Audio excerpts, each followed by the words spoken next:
talk about enough in this program is storytelling. Storytelling is a magnificent way of communicating with others. The thing about stories is they can be very powerful. They're memorable. We understand them. I don't remember Planck's constant, but I do remember what my wife was wearing the first time. I remember the day my first grandchild was born. I remember many, many things that are related to stories. Facts, details, maybe not so much. Uh, but one of the biggest things that stories allow us to do is, what is communication about?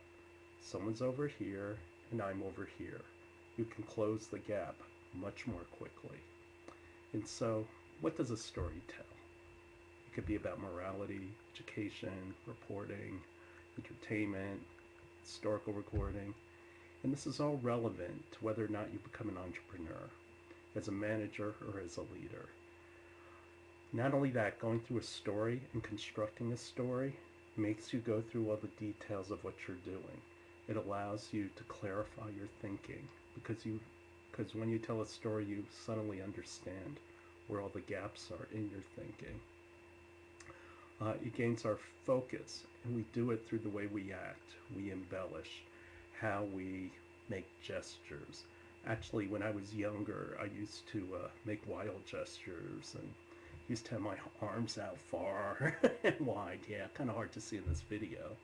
But a very valuable technique I learned is, somebody told me, look, when you make gestures, tuck your elbows into your body, and so then you can just gesture gently with your hands. I tend to talk with my hands. It creates emphasis. Uh, the way your tones are and everything else. Like, one thing I never realized about teaching is so much of it is performance art. I mean, after giving a lecture, and especially these 75-minute lectures, I'm like sweating and tired. I'm wondering, wow, is this a young man's game? Uh, but one example is, a friend of mine was German, and she got a birthday card from her mother in Germany, and it had Snoopy on it, and the words were in German. And I saw it, and I said, hey, Snoopy speaks German. And she started laughing. Then there was a little party for her in their apartment, and then someone else showed up and saw the card and said, hey, I didn't know Snoopy spoke German. And she said, oh, I'm so sick of hearing that. Everybody says that. Well, why was it that she laughed at what I said, but somebody else mentions it and she just got kind of annoyed? And again, it's your tone, the way you embellish stories. I feel lucky. I feel lucky. I was born in the land of myth and legend, and it's called New Jersey, and we were all storytellers. It was part of the lore. These are the most common story types, whether they're myths or fables, allegories, stories about heroes, many, many different kinds of stories. It's up to you to decide which narrative fits what you're doing. But ultimately, what you're always trying to do with the story is you're trying to persuade someone. Whether it's just them gaining knowledge or to like you better or whatever, you're moving somebody from one place to another. And so the masters who started all this was actually Aristotle. You've probably heard about ethos, logos, and pathos, that it's about credibility, reason, and emotion. Those are the three primary things that need to be in every story. And then there's Machiavelli, the great manipulator. And what he looked at is, how can I kind of like prey on you through your belief systems or the context of the situation that it actually sits in. When we talk about stories, we think about stories as being like telling a joke. It's got to build up to a punchline. Maybe it's a story is like a report that we're telling somebody about something, and so we know all the details. Telling someone something about someone else. And so Pixar actually has its 22 rules of storytelling. The problem with these 22 rules of storytelling is movies and things like that tend to be plot driven, and that's, to me, what separates the great movies from the so-so movies. But what it says is that you need the 4 C's. You need conflict, consequence, character, and some kind of choice that has to come along in doing this. The reason why you need some kind of choice is You want to put some level of intelligence into the movie where people can figure out what's going on. Your point is not to be about a plot. The roadmap or the journey, and this is probably the most important slide in here, is when you make a story, make sure it has all these elements. First, who is it that you're addressing? What persona? Uh, Second is what is the objective? Why are you telling this story? The third is the premise. How are you going to connect with someone? Is this supposed to be emotional? It's supposed to be humorous? It's supposed to be intellectual? And this is where you look at Maslow's needs. Basically, you need to connect with one of those needs in your story. How much time do I have to tell to build a story? What kind of emphasis? And that's where's the payoff? How am I going to close it? How do I want to leave people? Do I want to leave them happy? Do I want to leave them pensive? Do I want to leave them touched in some way? What is it that you like to do? Your audience, who is it? Their age, sex, their wants and needs. Basically, you're starting to talk about psychographics. An example is, I'll tell you a story right now. Dr. Cho was, and this is the other aspect of why I'm so much into storytelling, is he took 27 units in the humanities. MIT didn't have minors, but if they did, I fulfilled a minor. And to me, one of the all-time greatest writers was James Joyce. And James Joyce wrote a collection of short stories, and some people in literature believe the greatest short story of all time was his story, The Dead. And what The Dead was about is the way people know each other. And that you had this young husband and wife, and they found during the night of going to this one party, certain truths came out, and they realized they didn't really know each other that well. And what happens is, as they're in a carriage ride, they pass by a place, and his wife suddenly is looking outside, and the snow's coming down, and she starts to get wistful. And her husband asks her, what's going on? And she says that she remembers when she was a young girl, she was in love with a boy, and her parents didn't particularly approve of him, and so they were sending her away, and so he just had to see her one more time. And so she wouldn't see him, and she told him, go away, I need to get my sleep. And so he stood outside in the rain all night, and he got sick, and he ended up dying. And so she thinks about that. Now, when you look at that story and the sadness involved with it, is it more likely to touch guys or gals? Probably gals, because gals tend to go more for emotion, guys tend to go more for bottom line. And so that's one way of thinking about your audience. Now, if you're pitching an idea, thinking about your audience, you could have VCs out there. What are they interested in? Your return, team, when am I going to get my money back? Maybe you have marketers out there. They're interested in only the marketing issues. And then you have engineers. And what do they want? They want you to talk about the details of the technology. And then on the other hand, you could have junior VCs. What junior VCs are interested in are deals. They need to make big deals so they can move up. And so all they care about is, what is it that you can give me that's going to promote me? And here's the problem. You can't cover everything. You can't have a talk that makes everybody in the audience happy. So you have to think about very hard about what are your primary points. Basically, where's the intersection point that they all can relate to, and get those points in, because you don't have an infinite amount of time to cover everything. So you have to decide what's important in your story and to your audience. Second part is objective. Am I trying to enhance perspective? That means maybe I need an emotional lead-in. An example of changing perspectives is what happens. Hammond in Jurassic Park realizes he's made a horrible mistake. Consideration, credibility, maybe I'm going to go for logic, like talking about the ozone layer and the problems that it had in presenting data. Impact, emotion, maybe I want to tell a personal story. An example of that are soldiers' stories. When soldiers tell emotional stories about what they went through in war, we listen, we pay attention to it. Education means maybe I want to give them, uh, help them learn about things. Ross Perot. Ross Perot, when he ran for president, did such a compelling job. He was the first one who actually put up charts and things like that. And he brought the American people along a little bit at a time, trying to educate people about the problems that we have. And he must sold people on the fact that we needed to add a $5 gas tax to every gallon. He had people believing in it. One of my favorite um, filmmakers is actually Christopher Nolan. And the thing I admire so much about Christopher Nolan is he takes very complex topics and he adds a detail and adds a detail and adds a detail. I mean, this is master narrative and storytelling. And then after a while, next thing you believe, it's kind of normal that some guy will put on a bat costume and go running around beating people up. Um, he did the same thing in Interstellar and Inception. Okay, I want you to believe, first of all, I'm going to convince you that we can get inside somebody's dream.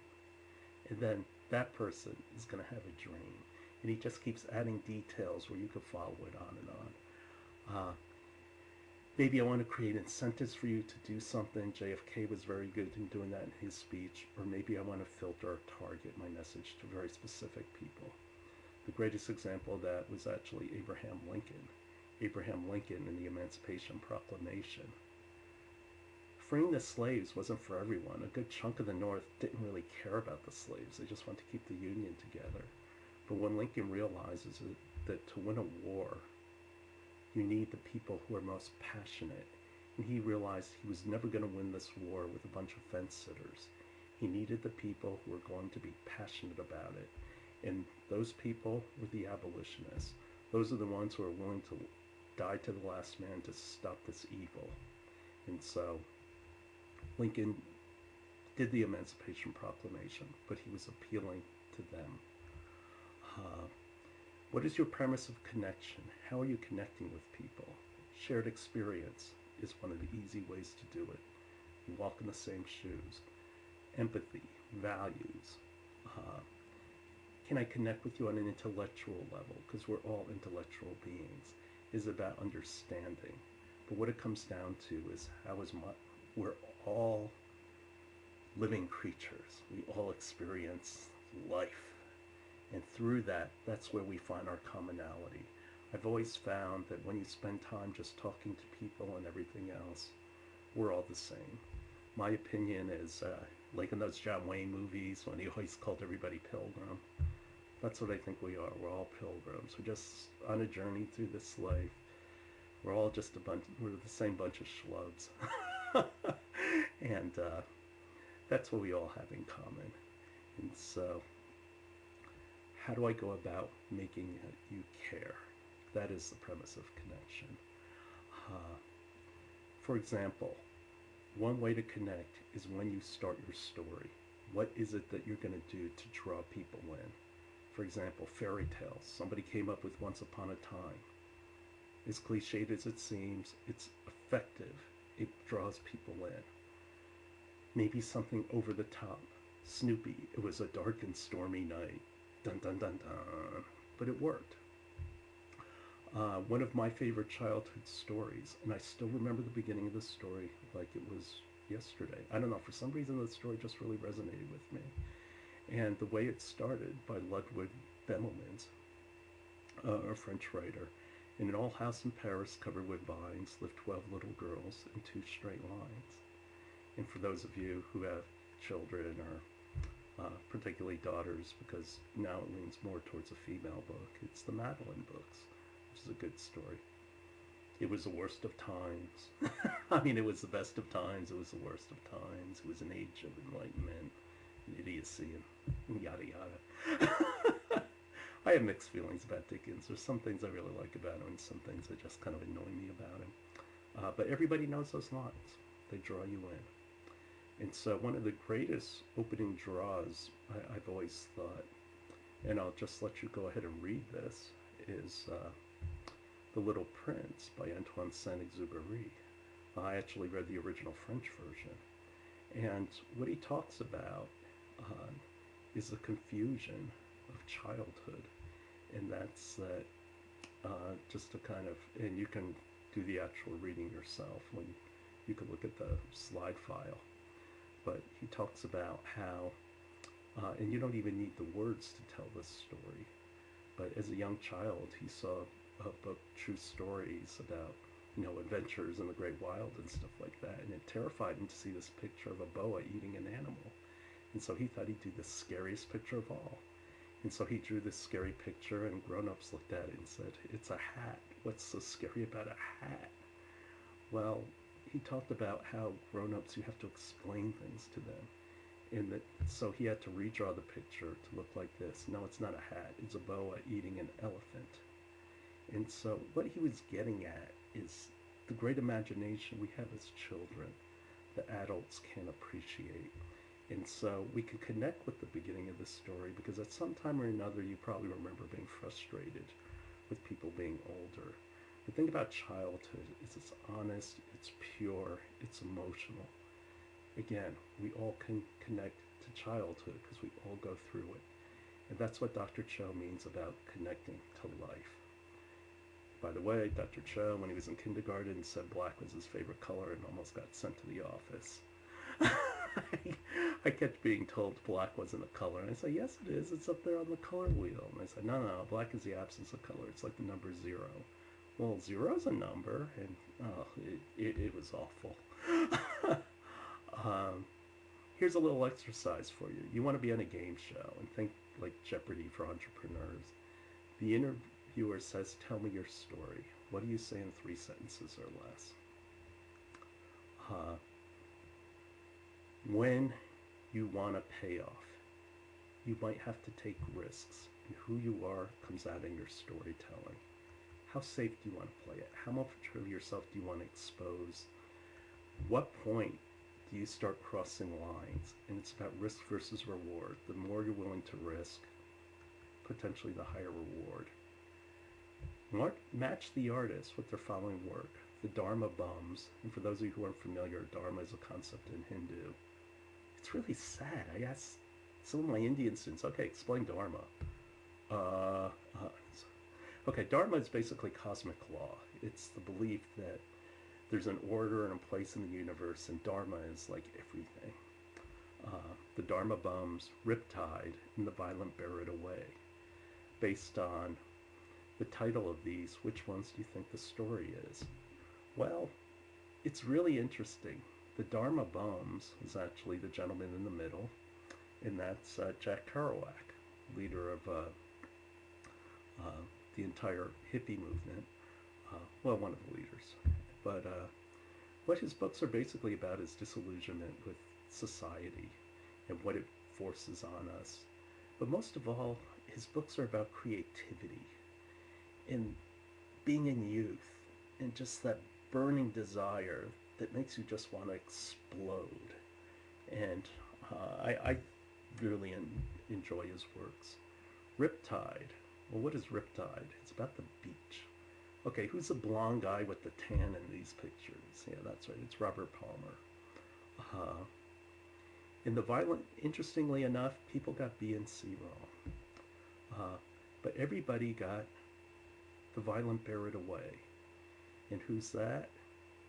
That's Flannery O'Connor, who is actually one of Dr. Cho's favorite writers. I love the Southern writers, her, Faulkner, Eudora Welty, magnificent, the Southern Gothic writers. And people thought, well, it looks like she's kind of had it rough, and plus she's wearing crutches, and so she's had a tough life. And actually, she had lupus, the same disease my wife has. Unfortunately, Flannery O'Connor didn't have today's medicine, and she died at 39. But this is what I mean, just by, like, you look at Kerouac in the middle. Do you think that guy gives a crap he's being arrested? And, so, so what? I'm a bum. But what you see here is who you are comes out in your art. It comes out in your work. How daring you are, how many risks you're willing to take. But all I implore you to do is be you. Don't take risks if you're not comfortable with it, because it's going to come out. There's an old saying in poker, who you are comes out in the cards. And it's whatever you do under stress, that's who you are. That's who comes out. Ultimately, what is the payoff? We're uplifted. You've moved somebody from someplace to somewhere else. And so they speak to us. They're like when I talked about books. They're our friends. They can warm us. They stay with us. Now, I made you watch Almost Famous. And again, the quote comes up. The only currency we have in this bankrupt world is what we share when we're uncool. And uncool is a metaphor for being honest. And it's the same way in your storytelling. When you're really good at storytelling, you're giving a piece of yourself. And that is taking a very big risk. A lot of people aren't comfortable with it. So why does Dr. Cho go so much into storytelling? And I do it in all my classes, and I'll talk about my wife, I'll talk about my own failings, I'll talk about a lot of goofiness. And the reason why is from day one, what I've always said to the students is I'm not in academia, I'm an industry guy. I'm an industry guy who spent his life in R&D. R&D is basically tilting at windmills. I mean, you're going off into the unknown. You have absolutely no idea if it's going to work. Only 10% of the people are ever successful. So I'm asking people to follow me into the belly of the beast. And the thing I've learned through literature, my interaction with people, and sitting on street corners in New Jersey, is you cannot ask people to do that unless you're honest with them. And you're willing to put yourself at risk also. And so I do this with students and expose myself because I want them to follow me. I'm trying to to be creative. I'm being honest, and you can count on me to be unmerciful. And that's why I'm so much into storytelling. And guess what? 90% of the people are scared. They will not follow me. But guess what? I don't care about them. Why? Because I'm not going to be able to count on them anyway. One thread is, if you look at people who've worked for me, they've all had different personalities, but they all have one thing in common. They were all extraordinarily tough. And I might have talked about this before, but like one guy I hired, he's very soft-spoken. He was a gentleman. Everybody loved him.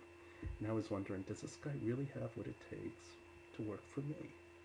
And as it turns out, I talked to this guy, and it turns out he was a hockey player. We were talking about a game. He said, oh yeah, he made a mistake. He should have taken his elbow and put it right through the middle of his face when he hit those boards. It's like, all right, Rob, you got some gumption to you. That's what I want. When you do pacing and time, there's a payoff to it. And so time impacts what we can do. And so you have to make decisions about the types of pacing you want to go through. For example, one-liners. One-liners, you're trying to make an impact right away. And those are like, if I agreed with you, we'd both be wrong. Technical papers, what do? They try to draw you in with the abstract, and then they slowly build up, and they get to the conclusion. And the thing is, before the conclusion, they built up so slowly, you know all the facts. The conclusion is almost like an afterthought. Newspaper articles suck you in with the headline, and they want to follow the headline up with enough detail to lure you in. And then they give you more and more detail, and then it becomes less and less interesting. The Farrelly brothers, and I give you a link to a video. And yeah, Dr. Cho likes the Farrelly brothers. They did Dumb and Dumber. There's something about Mary. But the thing they do is they take a comical scene, and just when you think they're done, they top it with another humorous event, and another humorous event, and another humorous event, so that they keep going. Mad Max, action movies, what do? They do with a huge dose of action, but then they have to back off and calm down. They hit you with another dose of action, then they calm down. And they have to do this because if you pound somebody with action all the way through, eventually you just get tired. And it starts having a feeling, because in order to make a good story, you need contrast. What does Dr. Cho do? He builds up things slowly, and then all of a sudden he hits you with a punch at the end. And so there's something about Mary. You can go to the file and basically click on it, and you'll see what I'm talking about. Uh, you want to pace it in a way that when somebody's listening to the story, they want to make it their own. Give your audience a chance to embrace you. In order to embrace you, don't talk down to them. Don't sit there and go, you. That doesn't work. Don't be too predictable. If they can guess the ending before you get to the ending, there's no payoff. And so your story's a waste. Challenge, but lead. This is why politicians are such bad storytellers. Because right away, you question their motives, you know what they're trying to do, where they're going, and so it's just not stimulating. But you have to leave people a little room because we're intelligent creatures to figure it out. If the sequence is 1133 and you give them a 5, don't tell them that the next number is 5. Let them figure it out for themselves. They can do that.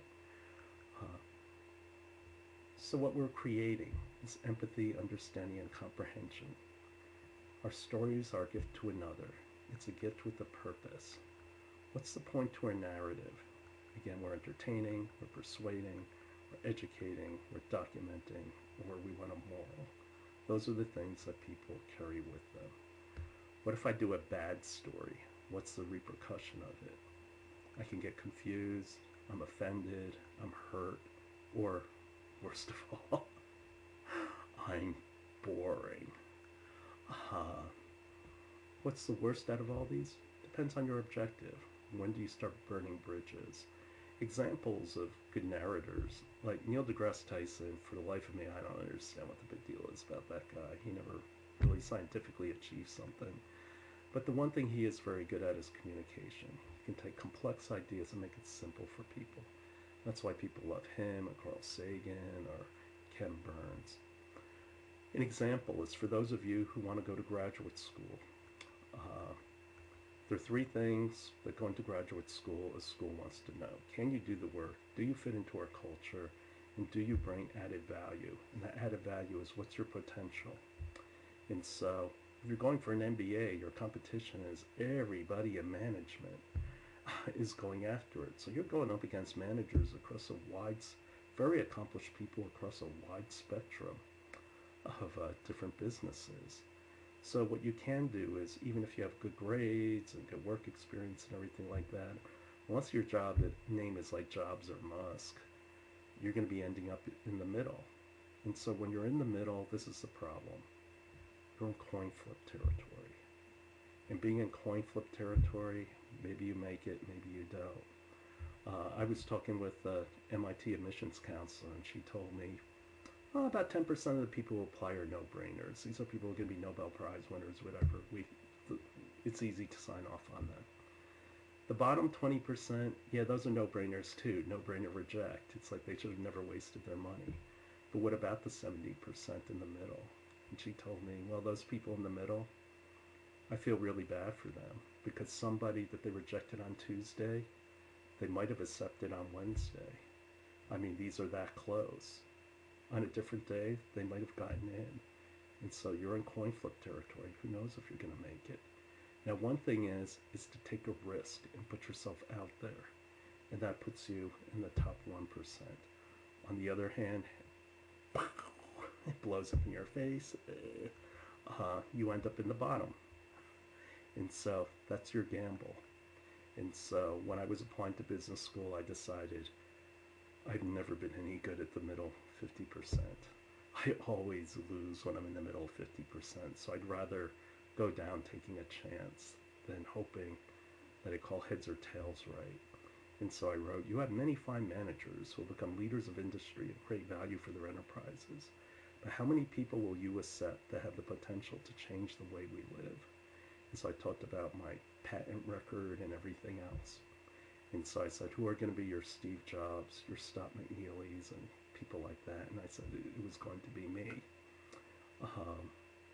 It was really interesting because UCLA called me in for an interview, and they said, well, we really thought you were an outstanding candidate, but we couldn't make up our mind with your personal statement.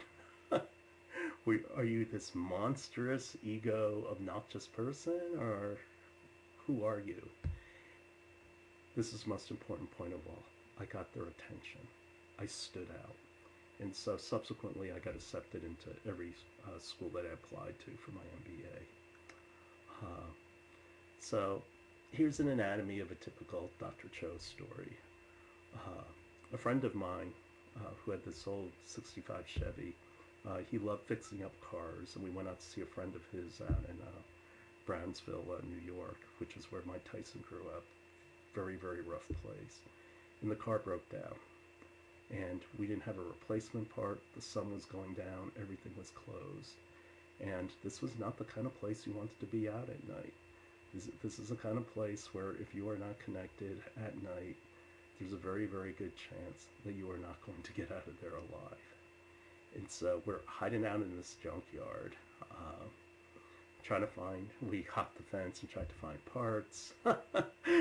We locked the dog away because every junkyard's got a dog. And so my friend and I are just sitting there, and I looked at him, and normally he's this jovial guy, and he was dead serious. And he looked at me, and he said to me, "I'm really, really sorry.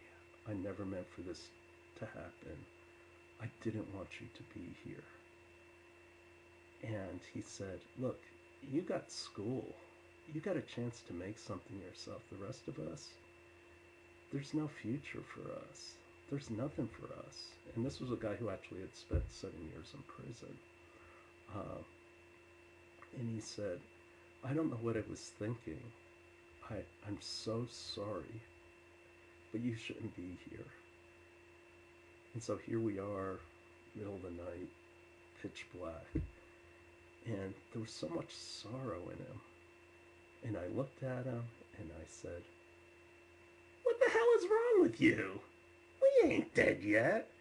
Jesus Christ." It's like, what? You want somebody, are you gonna start crying next? Do you want somebody, you want me to get the dog to hold your hand? And then he started getting upset with me. He said, "You know something, F you. I don't know what I was thinking." And why did I do it? Well, I did it quite simply because he was losing it. And at that time, we needed to focus. And we did end up finding the part, and we got out of there. And that's why I'm sitting in front of you. But that's typically a Dr. Cho story. I'll tell you something very emotional and somber, and then all of a sudden I'll just jerk you in the opposite direction. And the lesson in all this was never give in to fear. And so, to me, it's a little like Pac-Man. Like the first time I found out the names of Pac-Man, I was laughing, and everybody's like, "Well, what's so funny? Pinky, Inky, Blinky, and Clyde." It's the irony that I find amusing.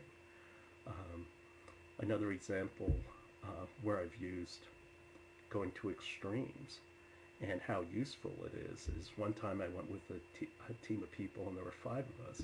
We went to Kokomo, Indiana to talk to this vendor.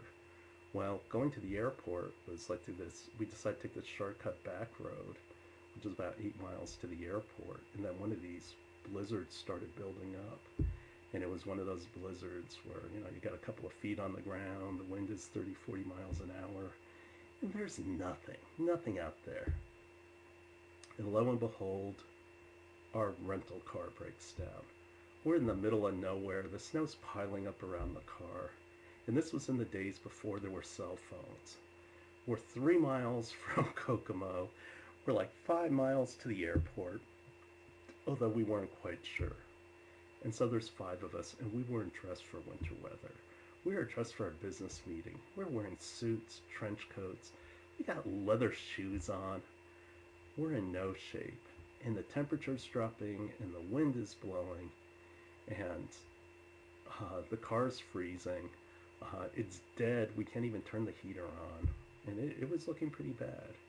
And so a lot of those guys started to lose it. And so I took command of the situation.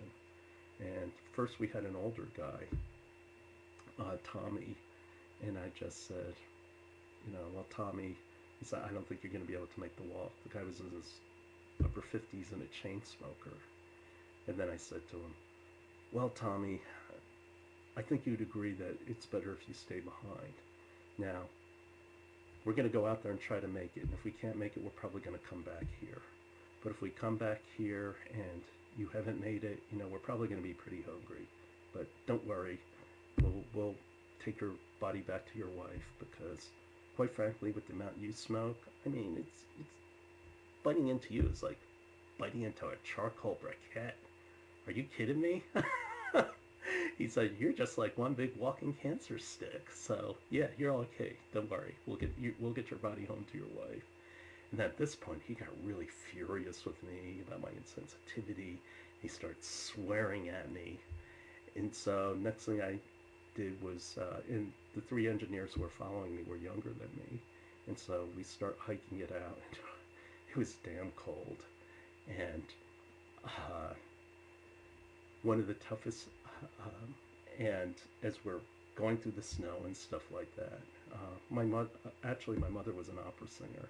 Unfortunately, I did not inherit any of her ability. Dr. Cho has the raw singing talent of John Wayne. But then as we started walking, and excuse me for what I'm going to do to you next, but then I just started singing, and I started singing the song Kokomo. And it's just hilarious. The snow's blowing around, and I'm going, Aruba, Jamaica, ooh, I want to take you. And these guys, the funniest thing is, these guys started getting into it, and they started singing. They were really good at the falsettos. Suffice it to say, yeah, fortunately nobody got frostbite. We did make it. Tommy was okay. And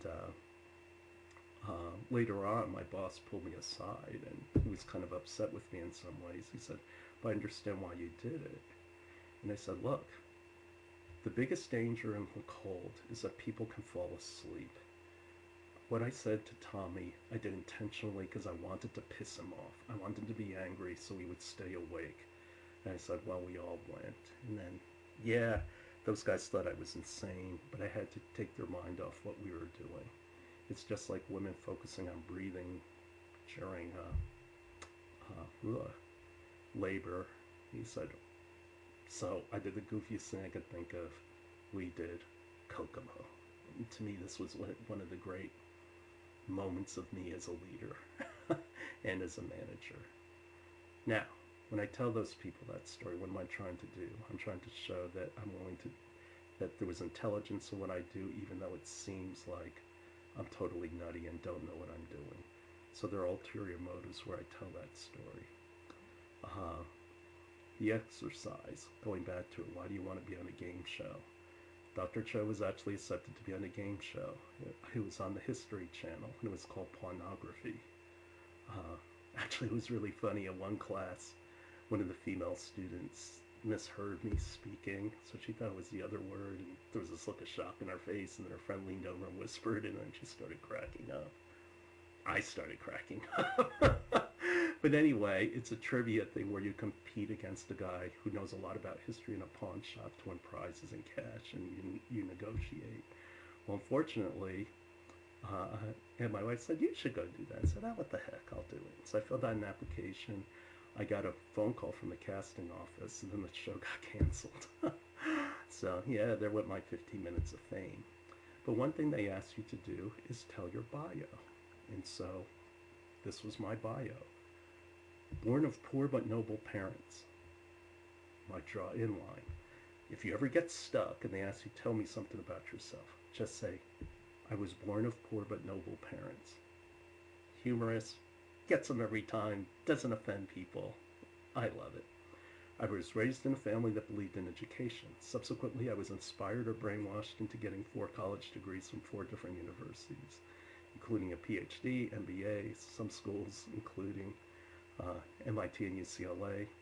I spent my career as an engineer and manager, and I have 26 patents, actually it's 30 publications, 10 awards, and 1 invitation to speak at a junior high school. I am currently a founder of a startup company. Having worked for a number of characters in my career, I decided that rather than follow some idiot off a cliff, I'd rather that idiot be me. I have a wife who's a measure of my dreams, a daughter who makes me understand beauty, 4 grandchildren that remind me that I am blessed, and a dog that is a total goofus. Pinky, Inky, Blinky, and Clyde.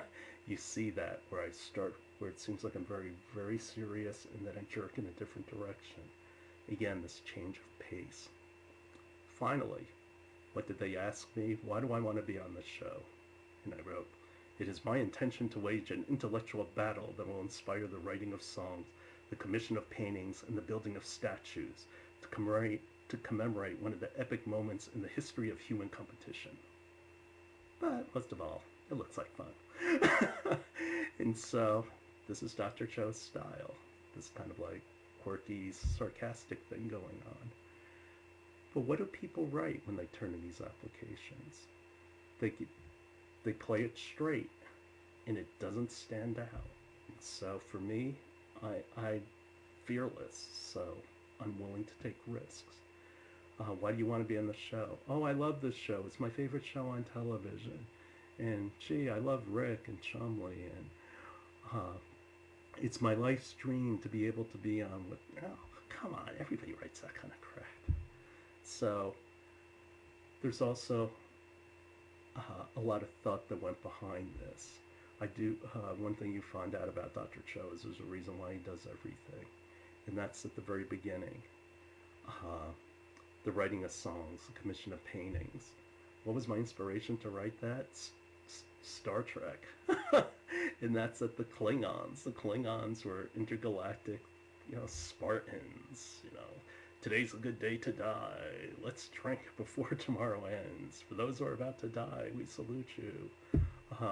And that's what I went for. And then my sarcasm created the language. The epic moments in the history of human competition. And so that's an example of Dr. Cho's style of storytelling. What are your resources? Read. It's the best way to see different kinds of stories. Look at the patterns that speak to you. Stories need to be self-contained. That's the thing about good presentations. Every slide has a story to tell. You do it on your terms, and when you finish the journey, does it make sense of where you've taken people? You need to have a writer's focus. Everything in your story, there has to be a reason for why it's there. If there's not a reason for why it's there, out it goes. What about profanity? Yes, Dr. Cho does use profanity in class, and now I found out that nobody else does. I don't know, I thought we lived in a different age, and you've all seen R-rated movies. In writing, don't use profanity. The problem is those words jump out at the page at you. That's a problem. In terms of speech, a lot depends on the setting and audience. Senor Chavez brought in a speaker, and I thought he was absolutely excellent. His name's Troy Swope. He has a biodegradable container company called Footprint. He's basically become a unicorn. And so he used a little profanity in his talk. He's a former tight end for the ASU football team. And one professor Noyan said, well, that talk was getting kind of dicey. And I just kind of looked at that. It's like, what the fuck are you talking about? That's the thing, if you say it very quickly, then it leaves less of an impact. But anyway,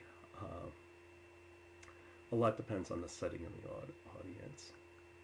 What it comes down to is I believe all of you have the potential to be great storytellers, because in each and every one of you, somewhere there is an artist. And there's an artist and an engineer in all of us. And some of you have heard this story before. I don't remember what I say anymore. I'm just like old. But the reason why I believe you're all artists is because take a 2-year-old, put a writing utensil and a piece of paper in front of them, and they'll draw. It's just natural for everybody. And there's only been one true generic toy over the history of time that still works. The Lego. If I put a set of Legos in front of you, or can you imagine me putting a set of Legos between everyone in class? You'll start to play with it. You'll start to build things together. You might start to build a tower, it'll fall over, then you'll start designing supports into it. It's what we do. We're creatures of logic. We're creatures of creativity. This is why mankind endures. This is why mankind survives. And so, you just have to give yourself a chance to let your Oh god, that sounds incredibly corny, but yeah.